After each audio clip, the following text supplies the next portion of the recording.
Hello there, cat people. Dan the Catman here, and welcome to episode 15 of the Shelter Cats podcast. Tonight is a slightly different episode, which I'll explain in a minute. But as always, what is the Shelter Cats podcast? Well, it is a completely amateur, unprofessional, lightly scripted, although I'm getting better, podcast all about the shelter cats that have influenced my life and will hopefully serve as a way to inspire you to adopt a shelter cat of your own. Adopt, don't shop.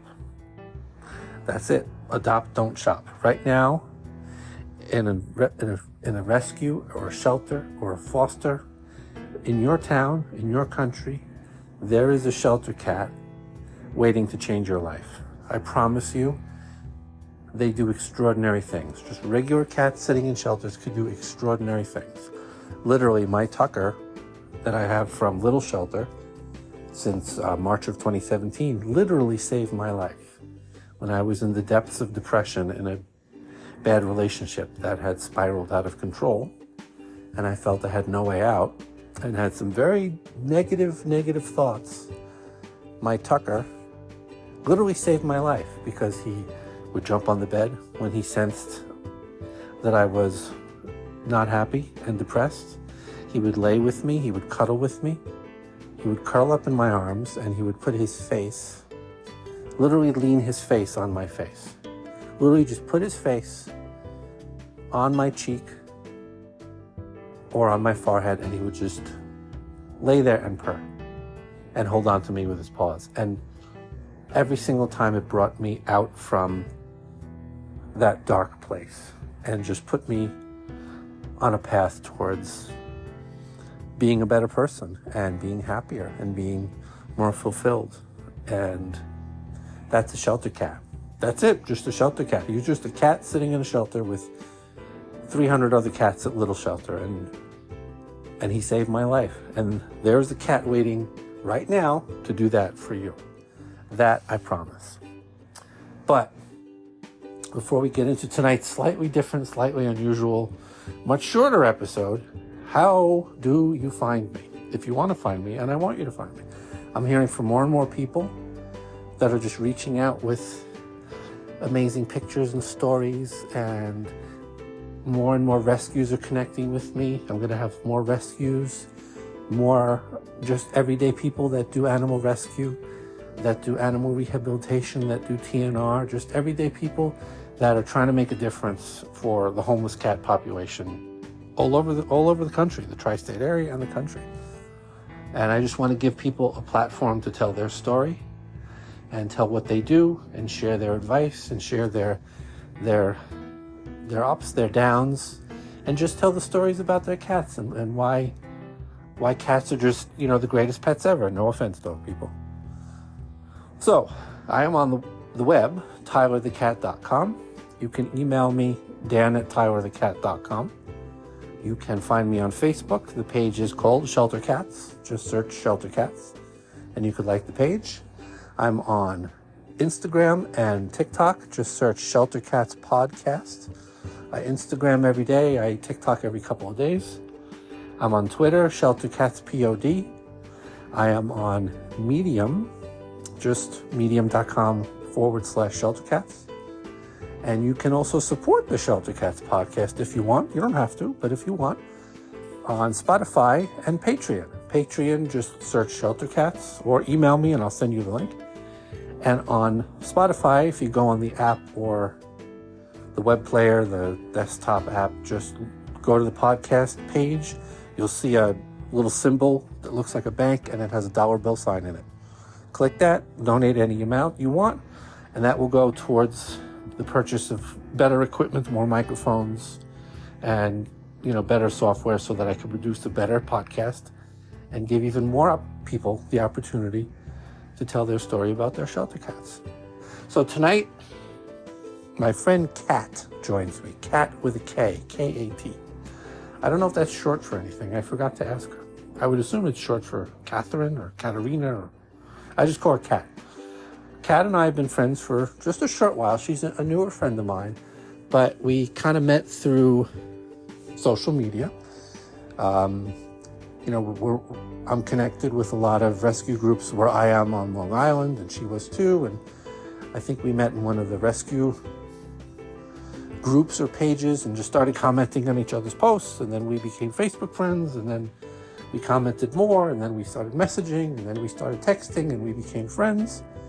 And without Kat, I would not have Taylor, because, we got to talking, and I told her that I wanted to save at least one senior cat. I wanted to give a senior cat the opportunity to get out of the shelter system, get a foster, because as anybody that knows cat rescue knows, senior cats, unfortunately, quite often get the short end of the stick when it comes to finding cats forever homes. Most people, kittens, ooh, kittens. I love kittens. Mona was a kitten. She's a beautiful gray tabby with a beige, I call it a sunspot in the middle of her back. She's laying right here with me right now. She's beautiful. I've had her since she was a 10-week-old kitten. But the senior cats, usually through no fault of their own, get overlooked. And sometimes, unfortunately, their owners pass away, or other situations where they're given up that I don't want to discuss because it'll get me angry. And they end up in the shelter system, and sometimes they end up in the high-kill shelter system, again, through no fault of their own. So Kat and I started talking, and through her connections, through the people she knew, she started tagging me in posts. And one day in early March, she tagged me on a post on Facebook about my Taylor, who is playing at my feet right now. And his story really struck with me. He was named Zimbabwe at the time, and he has his own episode a few episodes back, so please do listen to Taylor's story. And had she not tagged me and said, hey, this guy looks like, he could be good. What's up, Tay-Tay? Had she not tagged me in that post, there's a very good chance I wouldn't have seen his cute little old man face, and I might not have had the opportunity to pull him out of animal control, because he had literally 24 hours to go before he would have been, unfortunately, euthanized. So if it wasn't for Kat, I wouldn't have my cat named Taylor, who is my third and final foster fail, because I am now retired, unfortunately, as a foster, because I'm not good at it. So I had a whole episode planned with Kat. I was going to ask her about our history with cats, but unfortunately we had to kind of cut it short, because I never know where she's going to be. She's always out on an animal rescue of some kind. She's always trying to trap a cat or help a homeless cat. And as it turns out, she doesn't always only rescue cats. Sometimes she rescues other animals like squirrels and birds, and sometimes dogs.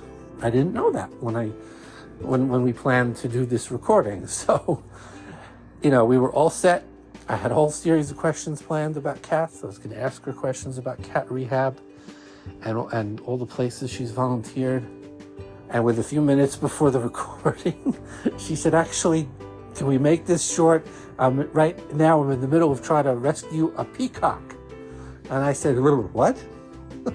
So it was a peacock. Apparently, it's not entirely legal, I don't think, but somebody had a peacock. The peacock escaped.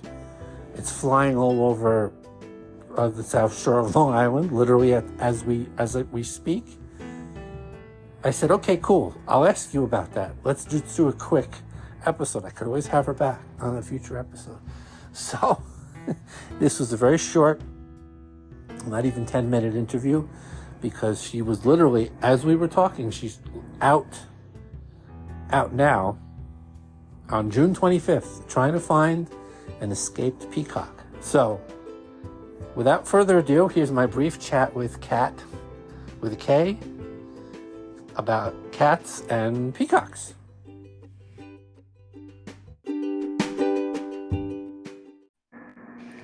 Hi, Kat. Kat? Hello. Hey, Hi. welcome to the show. Thank you. So right now, as we're recording, you are trying to rescue a what?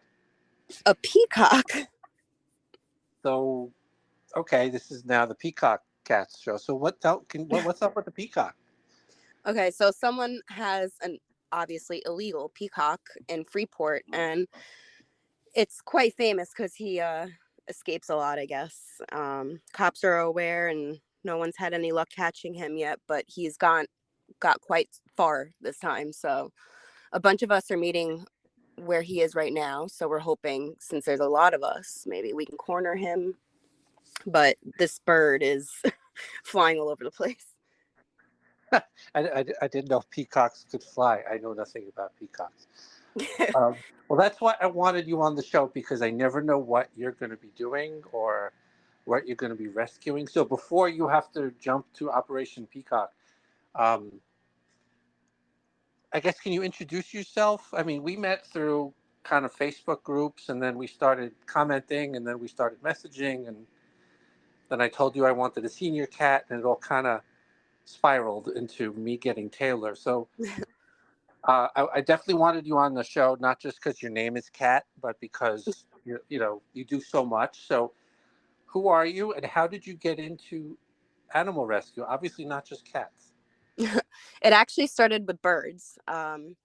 So I don't know, probably like 21, 22. I was with my friend and we found, one of those pinky babies that fell out of its nest. So Oh, I brought it to Parrots of the World, and I guess it all started there.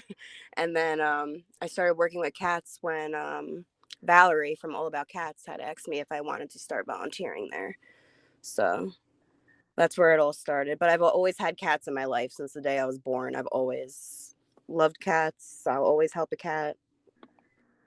I'll so always have a cat in my life. well, I didn't really have a cat until I was almost 30. So I'm jealous of you for having cats way earlier than I did. So you volunteered at All About Cats. How was that?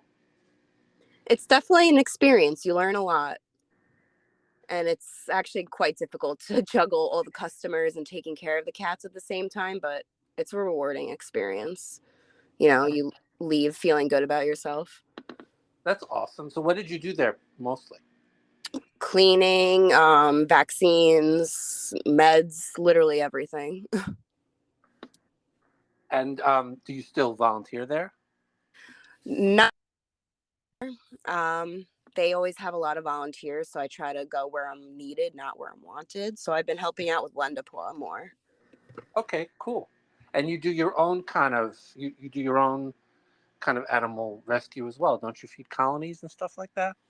I was going to, but the it's like a tricky situation. There was a hoarder house, and the owner that got kicked out actually is still feeding the cats. So they don't need me yet, but I'm willing to. And is there like from when you volunteered, is there any good stories, any cat that sticks out in your mind, any like ultimate success story from volunteering with the cats? I tried volunteering too, but like you said, it's definitely very difficult juggling Yeah. people and just educating them about how to cat. Yeah, and it's hard to not get attached to them too. It was my second day volunteering there, and I fell in love with Farley, who I have now. He came onto my lap as soon as I got into the building and fell asleep for like an hour, and that was it. I was like, "You're coming home with me." That's my kind of volunteering. Yeah. And tell I want to hear Farley's story. How's Farley doing? He's okay. He has to get another echocardiogram next month. So we'll know a little more about his condition. But so far, his cancer hasn't spread. So I'm hoping it stays that way. Cool, cool. Um, so what else do you want to tell people about yourself in terms of animal rescue? How did so obviously birds are still a pretty big. So I didn't realize what a bird person you were. Squirrels, too. I love squirrels. I've helped a lot of squirrels. So one kind of balloons into another. Like birds led to cats, led to squirrels. I feed my colony in my backyard, and they share with raccoons. So Aw. I love I when they already, all get along outside. yeah, they all get along, and the raccoons are the cleanup crew, so I don't have to worry Yeah. about it being a mess ever because they eat everything, they clean up everything. Um, so it works out pretty well. My landlord doesn't mind because there's no evidence Yeah. of anything. Well, cool. So right now you're waiting for the peacock, not the raccoon. Yes. You're And I'm literally also out. studying for my wildlife exam right now so I can rehabilitate wildlife on my own. That's awesome. Yeah. So what does that involve? A lot of studying. A lot of studying. Yeah. I'm learning a lot as I'm studying. It's crazy. So you'd be like an independent rehabber? Am I saying Yeah. that? Cool, cool. And I learned that I can even take in a bobcat if I were to come across a bobcat. you could literally take. Okay. Yeah. I still live with my parents though, so they're like, we're not doing that. That's why I'm glad we're recording. I really just thought it was cats. I didn't realize that you're kind of that well rounded with not just cats but everything really. Yeah. What about dogs? I know it's not a dog show, but I have to bring up dogs sometimes. I have a dog. I like dogs. They're just, I don't know, cats are more chill, you know? Yeah, you don't have to convince me. So, how many animals do you have? 4 cats and a dog. 4 cats and a dog. And do they all get along? No. A lot of the cats don't get along with the dogs, so they mainly just stay away from each other. They just kind of have their corners and that's it. Yeah. What kind of dog? A Brittany Spaniel. I have no idea what that is, but it sounds cool. Yeah. Did we lose you? Oh, yeah. It's like a Cocker Spaniel, but the hair is a little shorter and they're a little bigger. Okay, cool. Just so everyone knows, she's waiting for a peacock right now. So if the recording, if we suddenly lose Kat, we know she ran to get a peacock. So just so everyone knows, literally, we're live at Peacock Rescue with Kat. So this was supposed to be an interview about cats, but it changed at the last minute. So it's kind of like a cat and bird and wildlife episode. I feel like what's that guy Hannah? Whatever that guy is that used to have a show in the morning when I was a kid. Oh, I But don't even know. well, awesome. Well, I won't keep you any further. Thank you so much. Is there anything you want to plug while I have you on? Nothing that I can think of at the moment besides, like, in rescue, everyone can do something to help, whether it's donating to vet bills, transporting animals, volunteering, adopting, everyone can help in their own way if they wanted to. So, Even fostering. I mean, I suck at it, but even just opening your home. Do you foster? not anymore. I can't say goodbye. That's how I have 5. I Yeah. failed 3 times. We have that in common. Um, and again, literally as we're talking, Taylor just walked in the room. Hey, dude. Oh, But listen, good luck with the peacock. I hope you catch it. thank you. I hope so. And thanks for taking a few minutes to speak to us. And good luck. No problem. Thank you for having me. Anytime. Take care. All right, you too. Bye. Bye.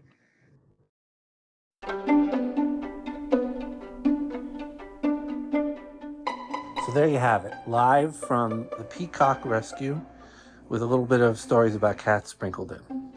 So, long story short, Kat does a lot of work with cats. She does work with wildlife. She's just an all-around animal rescue person.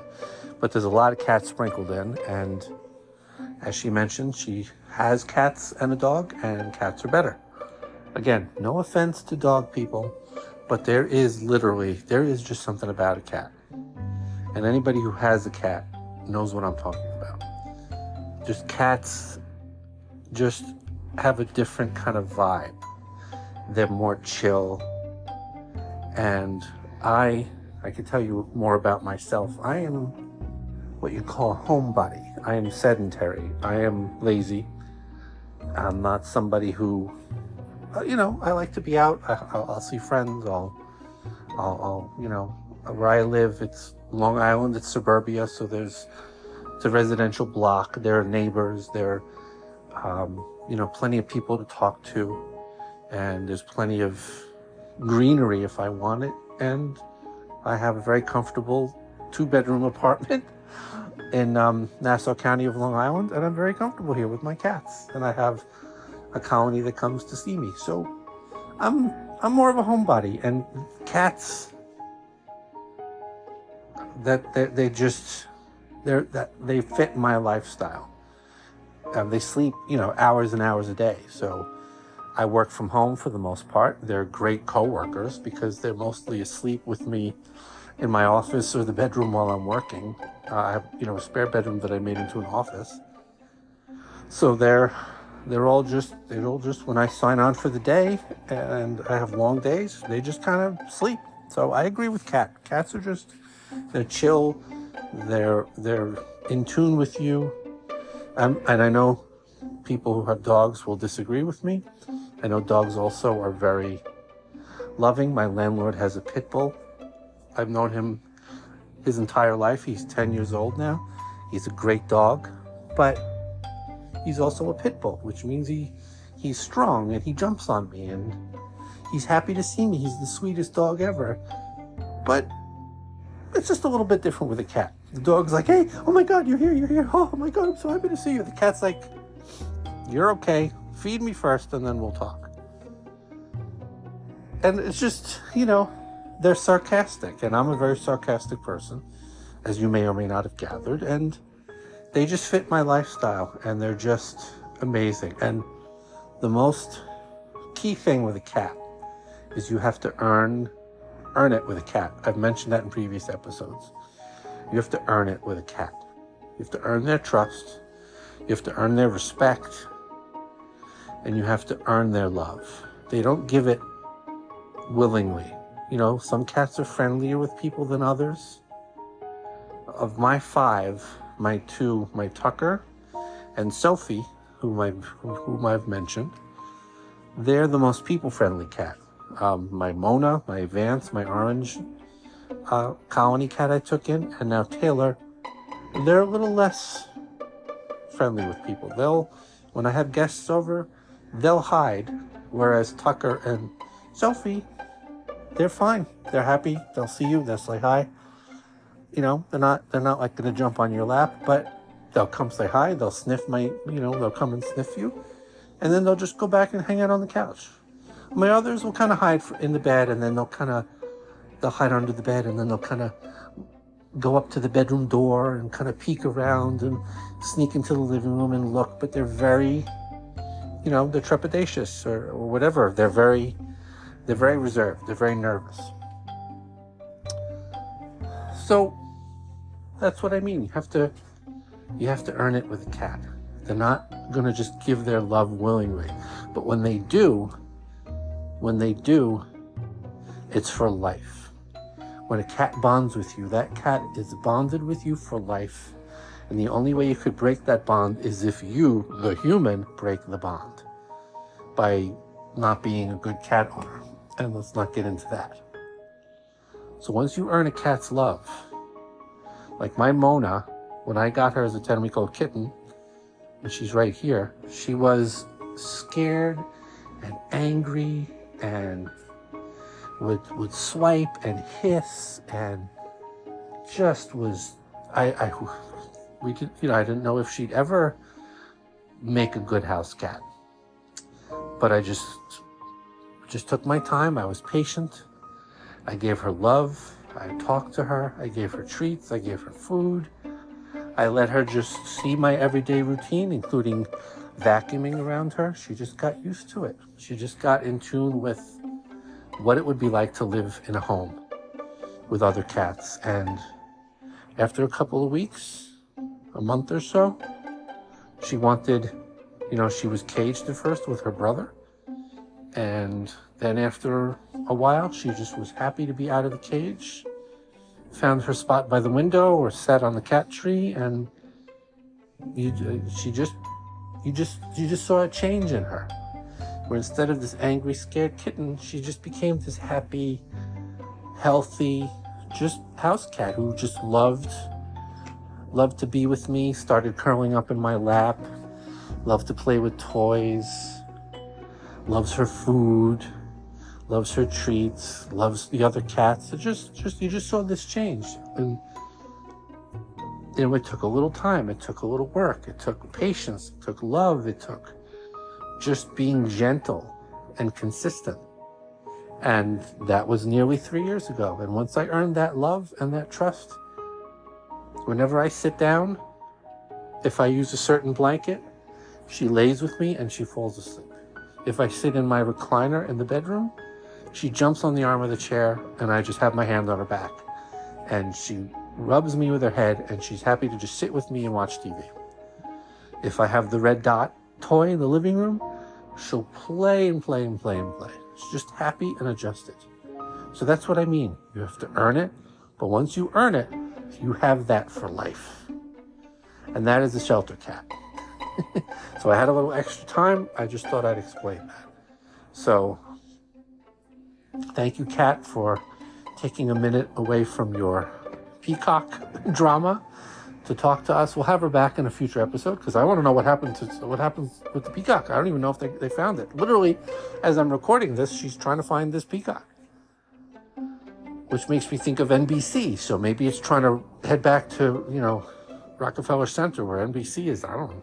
I know nothing about peacocks. I respect them. They're beautiful, but maybe don't have them as a house pet. So that was our unusual episode 15 of the Shelter Cats podcast, and peacocks and squirrels and wildlife. So thank you, Kat, for briefly joining us. And I hope this slightly unorthodox episode was fun, and we'll see you next week. Thank you.